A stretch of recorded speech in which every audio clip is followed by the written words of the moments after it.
Bonjour à tous, nous voilà aujourd'hui pour une nouvelle technique, c'est la technique Tipeee, la technique d'identification sensorielle de nos peurs inconscientes.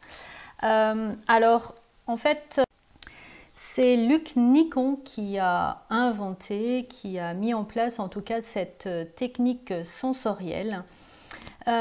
Pourquoi sensorielle? Parce que c'est dans notre corps et par nos sens que nos émotions vont être intégrées et donc désactivées.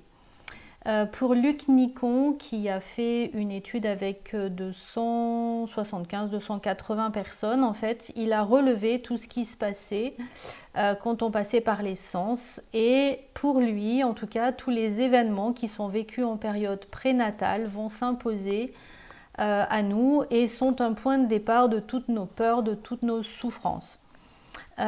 Et c'est avec ces points de départ, en tout cas ces cristaux d'émotions prénatales, en tout cas avant notre naissance, que l'on va se construire. Donc pour lui, tout ce qui va être jumeaux, tout ce qui va être perte de jumeaux, dislocation, les phobies, nos dépressions, notre agressivité, nos angoisses, en tout cas tout va être découlé de notre naissance ou de notre vie intra-utérine.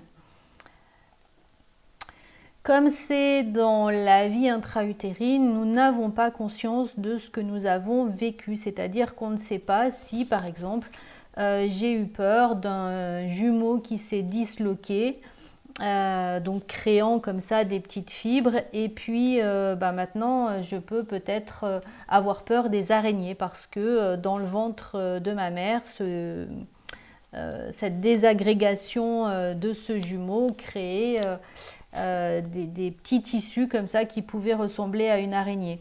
Ou au contraire, le cordon qui glisse sur mes jambes peut par la suite m'amener une phobie des serpents.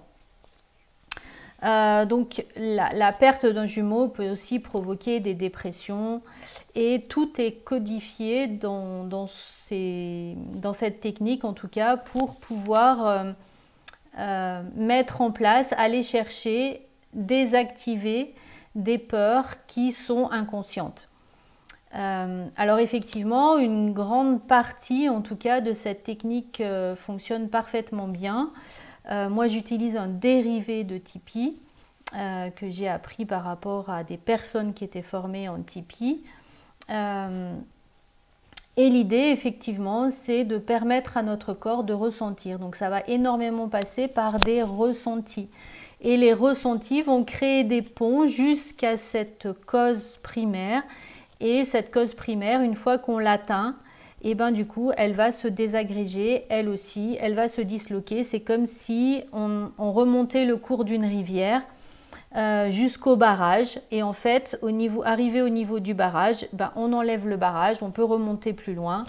Et si on remonte encore le cours de la rivière, on va peut-être arriver à un deuxième barrage et remonter et enlever à nouveau ce barrage. Donc c'est de cette manière-là que l'on va pouvoir accueillir l'émotion, faire des ponts jusqu'à remonter à la cause primaire. Donc souvent c'est en 1, 2, 3 séances en tout cas que l'on va pouvoir faire ce travail à partir du moment où la personne elle est d'accord pour pouvoir repasser par ses ressentis, passer par ses sens. Voilà, donc c'est une méthode très intéressante de perception sensorielle et au fur et à mesure qu'on va ressentir, on se rend compte que plus on ressent son émotion, plus elle se disloque toute seule et on la laisse comme ça partir, puisque je vous rappelle, le but d'une émotion, c'est justement de bouger dans le corps, de provoquer ce mouvement d'être à l'intérieur pour ressortir. Et le plus souvent, on est embêté par nos émotions parce qu'on les comprime à l'intérieur.